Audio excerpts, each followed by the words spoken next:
فرمائے اور اللہ پاک ہمیں علم دین شوق ذوق سے اور محنت سے حاصل کرنے کی توفیق نصیب فرمائے۔ بات کو لمبا نہ کر کے اسی ایک شعر پر ختم کر دیتا ہوں۔ علم چندہ کے بیشتر خانی جو عمل درد نیز نادانی، نہ محقق ہوا نہ دانشمند، چار پایا کرو کتابیں چند۔ یہ فارسی زبان کے اندر شعر ہے، فرصت نہیں، موقع نہیں، انشاءاللہ پھر کبھی اللہ تبارک و تعالیٰ اس مجلس کو قبول فرمائے۔ اور طلبہ نے جو پروگرام پیش کیا اسی پر بس نہیں، ہمیں بہت آگے بڑھنا ہے، بہت آگے جانا ہے۔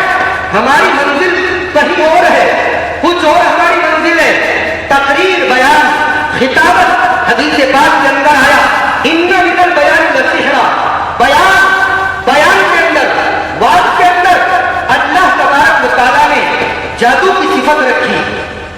جو انسان جتنے اچھے انداز سے خطاب و بیان کرتا ہے، لوگوں کے دلوں میں اس کی بات اتر جاتی ہے اور لوگوں کے ذہنوں پر اس کی بات سمجھ میں آ جاتی ہے۔ یہ طلبہ اسی انداز سے محنت کریں،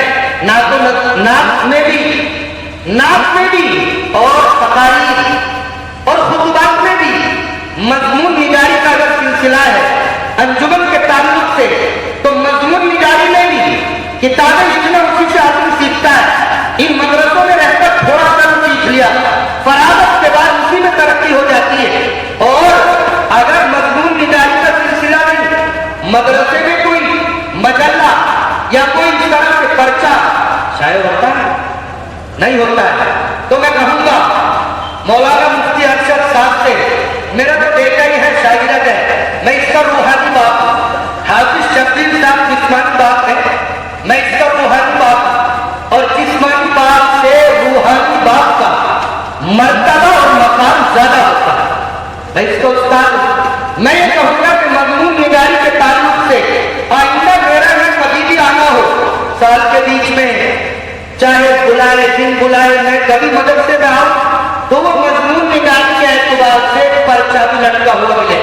اردو زبان کے اندر شروع کیجئے، اللہ تعالیٰ کی عطا فرمائے تو عربی زبان کے اندر شروع کیجئے، اور طلبہ میں حوصلہ اور جرأت اور ان کے اندر ان میں ایڈ لگائیے، انہیں آگے بڑھائیے۔ ہر میدان میں سے سوال ان مدارس کے طلبہ کو آپ بنا دیجئے۔ اللہ تبارک و تعالیٰ آسان فرمائے، اللہ تعالیٰ اسباب مہیا فرمائے، اور اللہ تعالیٰ ہماری اس نشست کو اور اس مجلس کو، اس کہنے سننے بیٹھنے اٹھنے کو قبول فرمائے۔ وآخر دعوانا ان الحمد للہ رب العالمین۔